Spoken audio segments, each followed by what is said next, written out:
The food tech revolution is here. That's what the panelists of our next discussion claim to be real.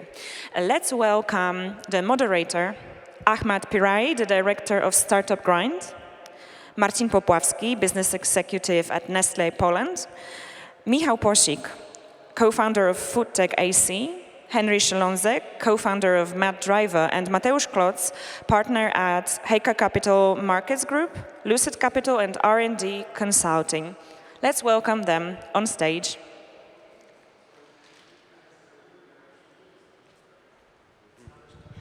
Thank you. So, still good morning for people that are in the Central European time. We're going to have 40 minutes of lots of content. And the last thing I want is to waste your time by just doing a small introduction. Just one thing I have to say is that whoever really likes to eat and drink definitely have to listen for the rest of the conversation. Guys, if you don't mind, all of you together would come over and then I will do the proper introduction. Please come on stage.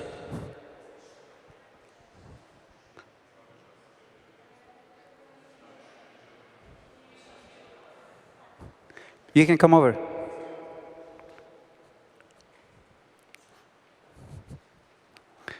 Perfect. Hey.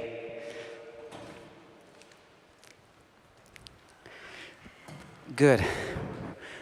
Welcome, everyone. I mean, the saddest part is that, as I said, like, we don't have any food here. So we have to fix that part.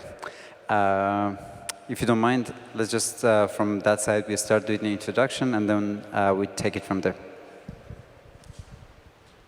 I hear you very badly, just in case. So I'm supposed to introduce myself. Marcin Poplawski, business executive officer for the food division in Nestlé Poland, and working actually in the food industry for the last 20 years in different countries in different roles. My name is Henry Shelonzek. I represent MadBiotech out of Katowice. We are a microbial science company that produces non-alcoholic fermented beverages. Good morning, everyone. My name is Mateusz Klotz, and to introduce myself, I generally concentrate on developing R&D projects and then financing the commercialization stage. And I run the Lucid Capital R&D Consulting. That's the company which obtained public funding. And secondly, I run Heika Capital Markets Group. There's a 100% private venture fund when we provide financing for the later stage. Yeah, thank you. Thank you. Last but not the least. Thank you. Hi, I'm Michał Piosik, and I'm an ex-chef, ex-banker. Now I run a food tech accelerator along with my partner Piotr, and we help food tech startups to grow in this country. And I'm also a failure as a wakeboarder, as you can see over here. I mean, this is more sign of being professional than a failure, but good. So this is a very good balance, not gender-wise, but other than that. So we have a corporation, we have a startup, or a crazy scientist, or a mad scientist. Maybe. Yeah. VC Mad alchemist. And an accelerator. I mean, you guys also have different, hats, but let's just put it that way. If you want to talk about technology more than anything else, because for a lot of people, when we talk about food, the word technology doesn't really add into the food. So you just chop some beetroots and just kill some chicken, and that's how the food starts. Sorry, some animals get hurt. I know you don't like it. But what is a food tech? What is food tech? So we try to see food tech as not as a modern way to change the way we eat. We try to see food tech as a place where both technology and food can meet to serve the entire species and the planet as well. So we kind of take these everlasting powers of nature and kind of make them, using of course the modern technology, make them a healing process for humans. So for example, right now we all eat too much meat as a species, right? And what food tech does is tries to replace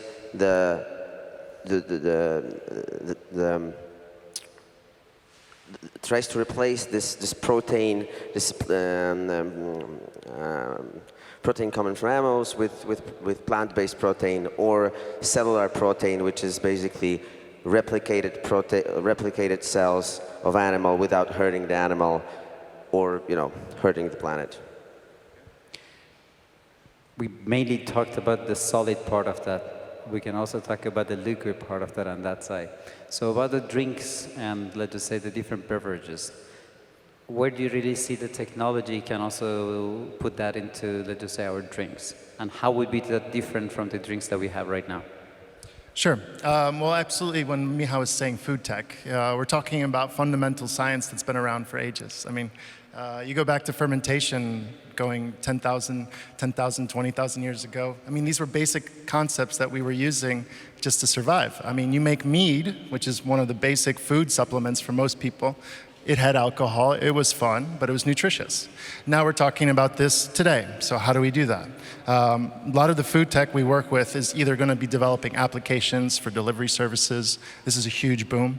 We're focusing on developing new products. So alternative sources of protein. We're talking about alternative sources for meat, being more sustainable when it comes to production, waste management, and then we're also talking about the food itself.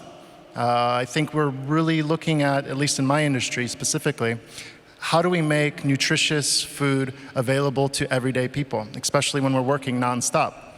You have to think that we have the most food available right now than we've ever had. The problem with that is that we're starving. Our bodies are literally starving. So nutritious, no. I think this is where, at least for my area of expertise, this is what we're focusing on as food tech, as innovation. Because, if we're working 12, 15-hour days, if not more, McDonald's or other companies that are producing certain foods are just not going to provide us the fundamental basic nutrition that we need. It's just fast, easy, and available. So this is a huge opportunity, I think, or what food tech is offering. We're talking about innovation and technology. We're talking about agriculture. I mean, it's a whole spectrum of things that we need to work on. So try to answer your question when it comes to food tech. It's basically, you either have to have the IT side, you have the agricultural side, and you have the actual food itself. So. As a person who knows a bit more about Nestlé than a lot of others, how do you really see corporations also try to enter to the whole food tech this ecosystem? Is it something that the startups have to innovate, or also corporations somehow have an eye on this whole technology? Yeah, that is absolutely important for us. It is the future, and we're also working hard on microbiome. We're entering into the plant-based meat alternatives. So that's definitely the direction we're going there. The challenge with the bigger corporations is you need scale. So the whole model is set up like this, that you need scale. And that's why we have to follow the consumer trends and evolve with the consumers. And that's actually the main factor for us, the consumer, that is sometimes blocking us from moving faster on the evolution. Because you can have the most nutritious, the healthiest food you want, but there is one condition: it has to be consumed to really influence the health and the nutrition of people. And that's how we are evolving with food. And if you look at the trends and the consumption of food, top dishes in Poland, for years, minimal changes. You have your pork chops, you have meatballs, you have chicken breast, top dishes for the last 10 years. But we're definitely looking into it, and we need you guys also to test, to inspire a little bit. And then when the markets become more mature, then we can also help to scale them. So there's food, and then where the meat comes from basically comes from the money. So metaphorically, we promised that we're not going to talk about meat that often. So where do you really see there's the best opportunity for investment in food tech? Where do you really feel that if the money is going to be inserted, is it going to be more about alternative food? Is it going to be about making the food that we have is going to be more let's just say, efficient? From an investment point of view, where do you think is going to be the most efficient way to inject some investment into the food tech in order to make it work better? Okay, so when we take into context European investment landscape when it comes to food tech, we are the first one except for California, and we've got many seed stage funding in Europe. And that's the first thing. The second thing is that we see really many projects which are after or during R&D phase with money from National Center of Research Development, for example, or European Commission, but they are still in this ideation and developing stage. And what we need for now, we need money and we need partners to commercialize those products and to scale them. And the way, so there are a lot of good startups, good ideas, which does not have enough resources. I mean, connections. Let's say this food industry, it's mostly offline. It's quite expensive to reach to the distribution channels. So how we look at this, we connect medium companies which has got resources to produce. But with startups, with ideas from universities who has patents, who has a lot of resources. So we connect them, we provide VC money, and that's how we build projects. So you have the technology, you have the corporations, you have the money. How do you accelerate it? Can you repeat that, please? How do you accelerate it? You have the money, you have the startup and a corporation. What is the best way to accelerate a food tech? Is it something that it's enough that you have the formula and the money and just sell it to corporation, or startups have to go through some other processes? So we believe that the best way to accelerate food tech startup is to connect them to big industry, of course, provided they have the money. Not too much money, because it's a paradox, because if startups have too much money at the beginning, they tend to burn through them cluelessly. So we try to build the program in a way that they start with business modeling. They do a massive market research, see how do these or similar projects take place in the U.S. and more advanced markets. Are there any, or if they are, why they succeed, why they fail? So there's so market research is absolute essentials. Then we put business model, financial model. We teach them how to design a product, not only on the outer layer, but also on the inside. You have clients inside, and this feedback loop with the clients is absolutely essential. So you test your product permanently, and I think, sorry, Marcin, to say this, but this is where the big food has slight problem, because they're massive organizations, and they require this agility that smaller startups have. And I know it's not your fault, but and I know you guys are working on it, but this is the advantage of startups. They can develop their product really quickly.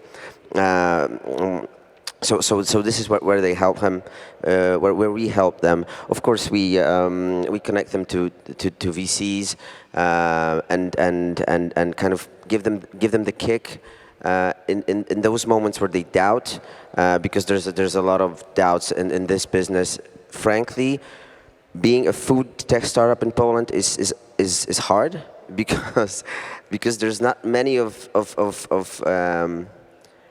big success cases which have been properly invested by VC, which have big international success. We kind of paved the way over here, and it's a business where a lot of capex investment is needed at the beginning.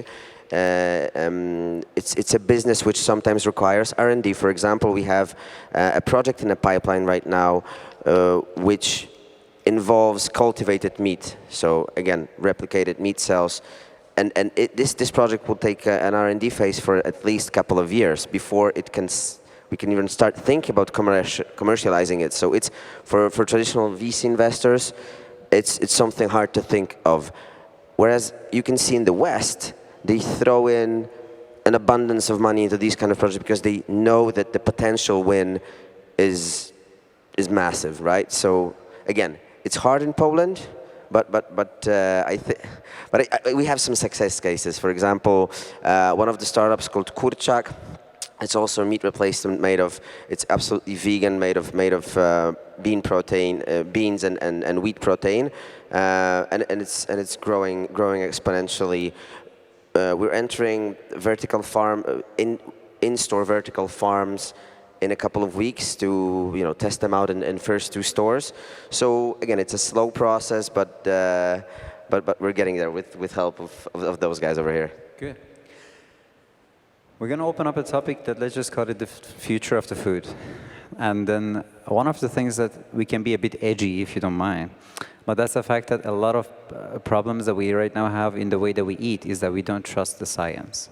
Because a lot of people said that the science in diet comes from corporations somehow backing scientists to prove what they want to have. So for a very long time, we had let's just say, all the carbohydrates as the lower parts, and now they say that, no, that's not true. And then you just say that the other things are the essential ones, all calories count, and then they say, no, that's not true.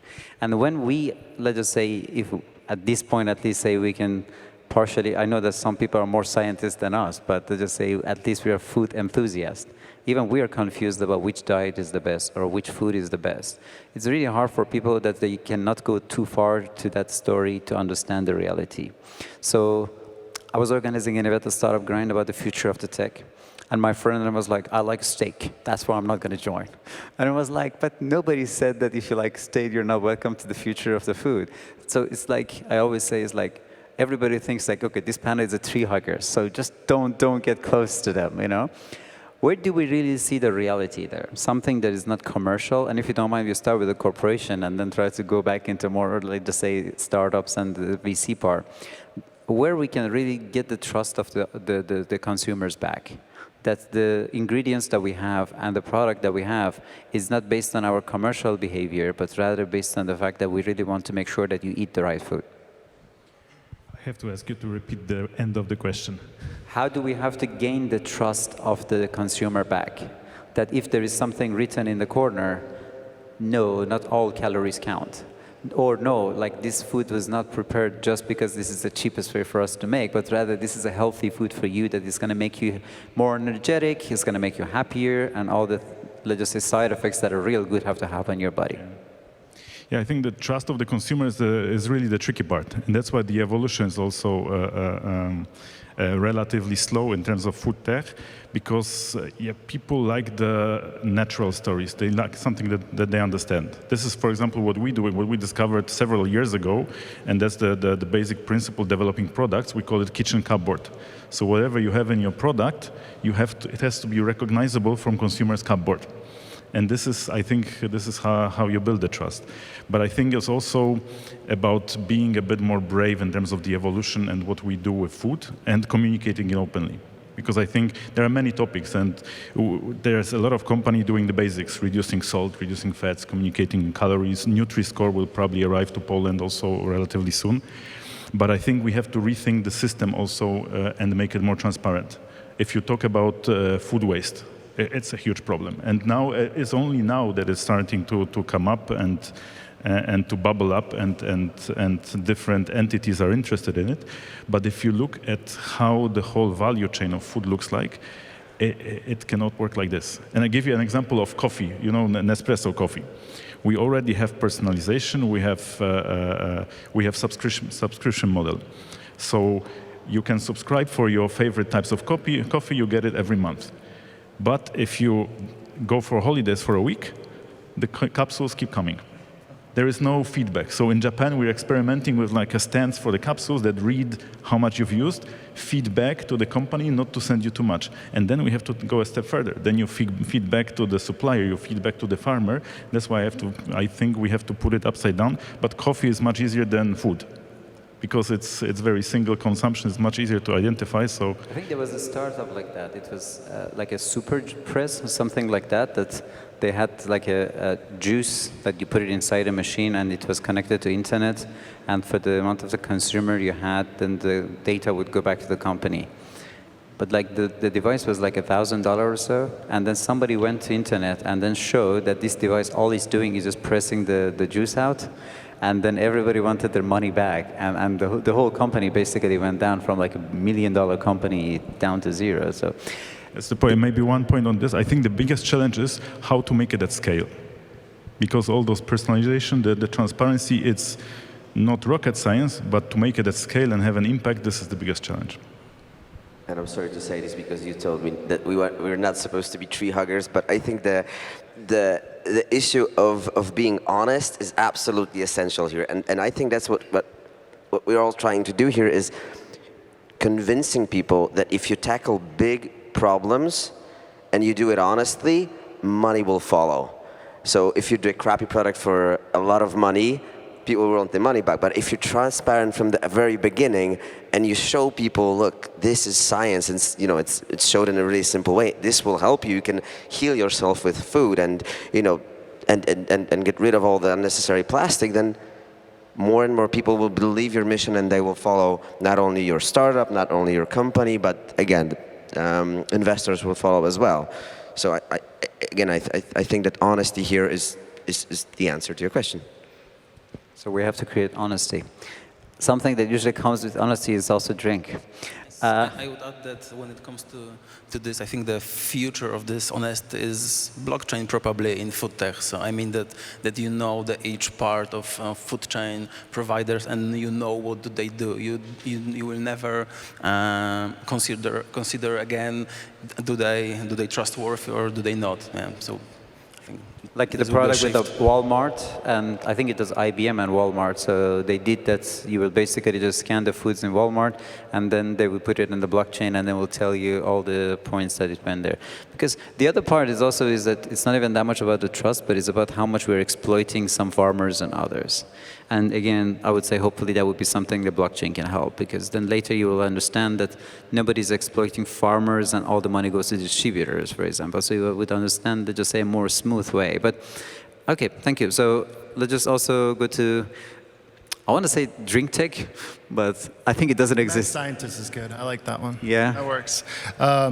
So one thing I wanted to mention, because there's two sides of that coin of transparency, because there's a lot of companies that are hiding, having to patent, having to protect their recipes, having to provide these certain procedures that are going to put them out in the open and create potential losses for them. So that's one side of the coin. I think that's what some of the companies are trying to protect. You know, Coca-Cola has their recipe in lock and key, and it's been hidden for centuries, right? But this is one example of why transparency is hard in some aspects. But of course, knowing where the farm is, who's farming your apples and oranges, and where is it coming from, and seeing that transition, it's an excellent opportunity. And I think it's fundamental to our success to be able to provide products that we understand and know.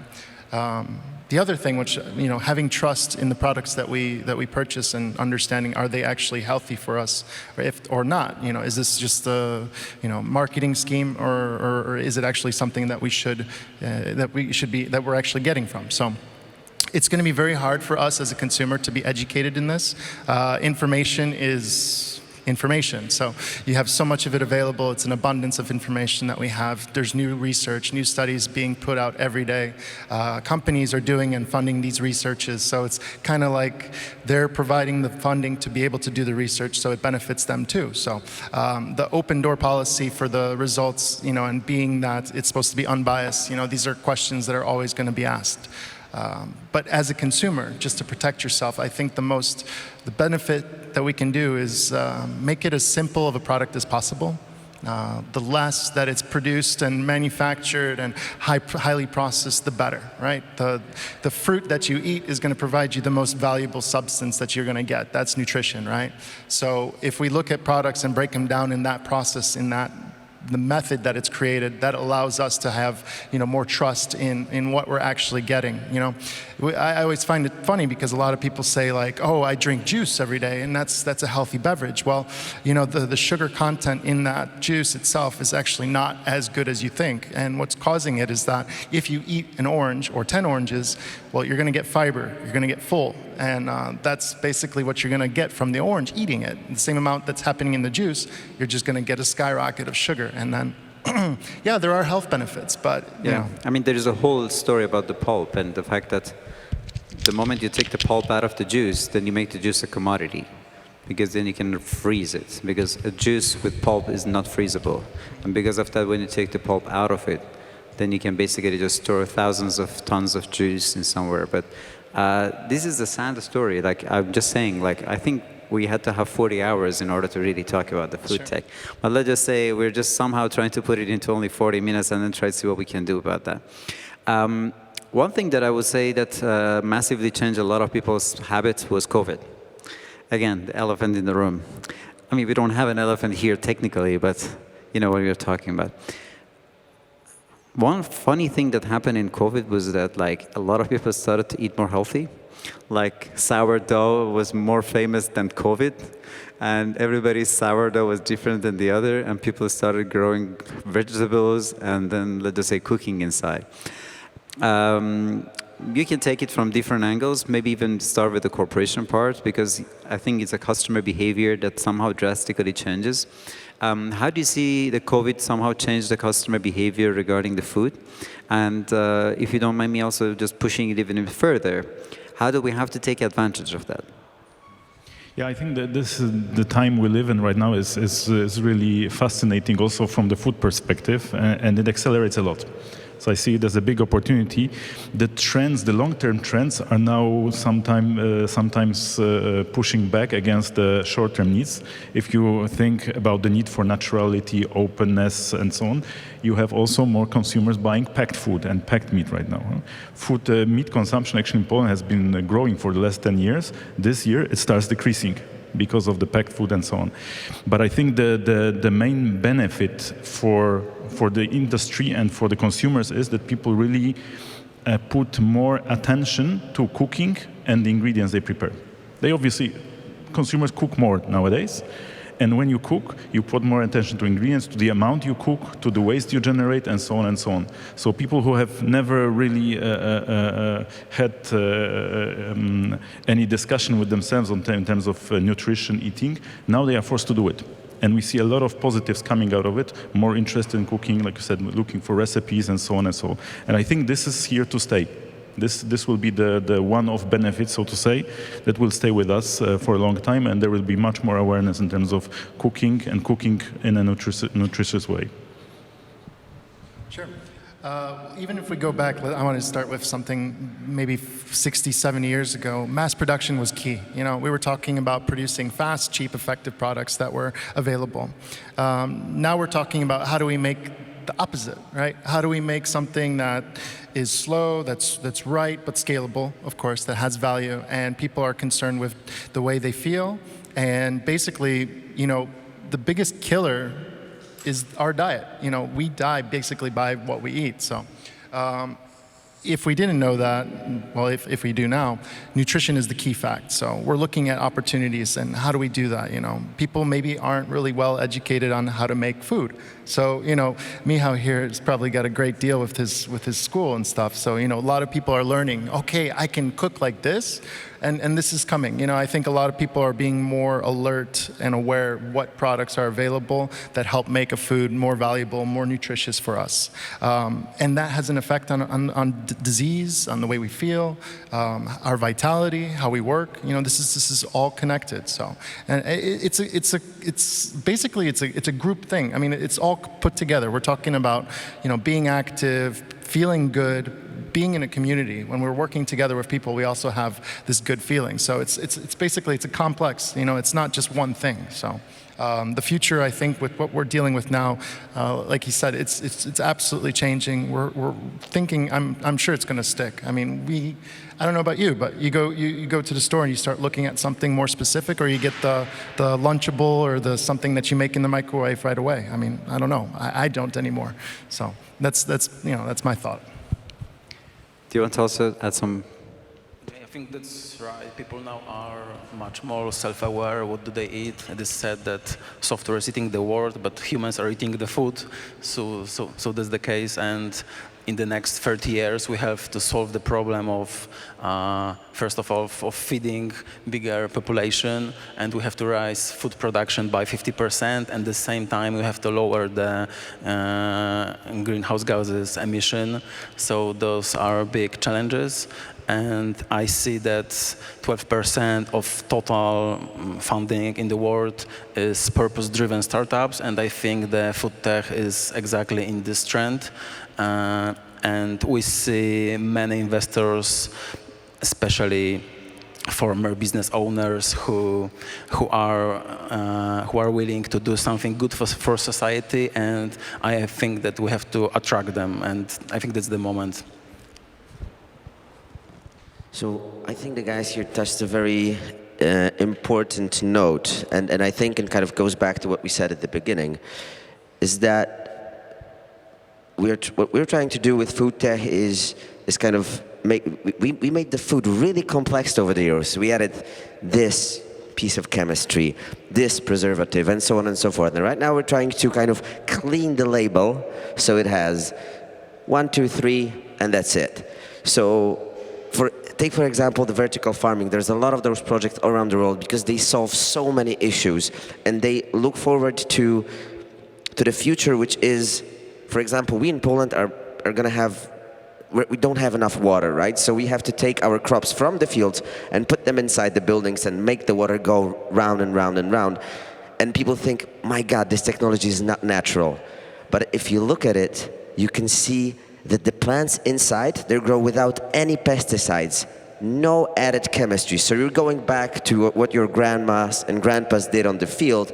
They just put a little bit of, chicken, leftovers, just to make them grow. So the biodynamic fertilizer, and that's it. You don't need anything else, and it will go perfectly. Now, the technological component that we put is we analyze how the plants grow the best. So we add the exact the same light that is in the sun, and we put them in exact amount, so there is absolutely no waste of energy. So it's perfectly balanced, it's as natural as possible, and it can feed the world. So I think this is what Foodtech is, and I think this is the future, and I think this is what we're all, heading towards. I mean, it's kind of also, what you mentioned is kind of funny, especially like in Silicon Valley, Boulder kind of stuff. Like, people started getting back chickens and making their own bread, and I was like, so are we moving forward or are we moving backward? Because like my grandparents, they had chicken, then my parents didn't have it, and then I was like, what, are we gonna have it right now? So this is, let's just say, somehow it just shows that sometimes we even somehow are rejecting technology because we really feel that maybe at some point we lost our path. That's kind of what the message that I wanted to pass through. But if we just try to not to be too theoretical and at least try to have a level of practicality to that. Okay, so I was always going in that side, and I'm just going to go the other way around. If there would be one thing that you would be able to change in the way that we eat, that we are going to eat better, what would you do? That is a really tricky question because there's so many bad things in people's go back on that diet. side, then you will have more time. There's so many bad things, but I would try to say, be at balance, because there are many people who want to go radical at everything they do, like stop eating meat at all, or do sports every day. And of course, doing sports and eating moderately meat is good, but you can do all of those things. Just do them on occasion. So for example, eat fish twice a week, meat once a week, and then a little bit of eggs, a little bit of that. Be at balance, do sport in moderation, drink alcohol in moderation, and it's all going to be good. So I think moderation is the key, because what is driving our economy and the planet in such a bad direction is that we're over-consuming, and we're over-consuming sugar, we're over-consuming meat, we're getting fat, we have heart disease, and so on and so forth. So again, moderation in that matter is the key. So in your point, the moderation. Sorry? Your point is mainly the moderation in the consumption. Exactly. Okay. So I'm the moderator, so let's just say. That's one good thing about it. So I think the case is to eat as simple as possible, what Michał lastly said, and do not eat processed food. Yeah, and the next one will tell something more about that. Sure. Moderation, yeah, that's a good one. If I can do that, I would love that. Yeah. But anyways, so absolutely, I think you're right. It's just it's a nice goal to aim.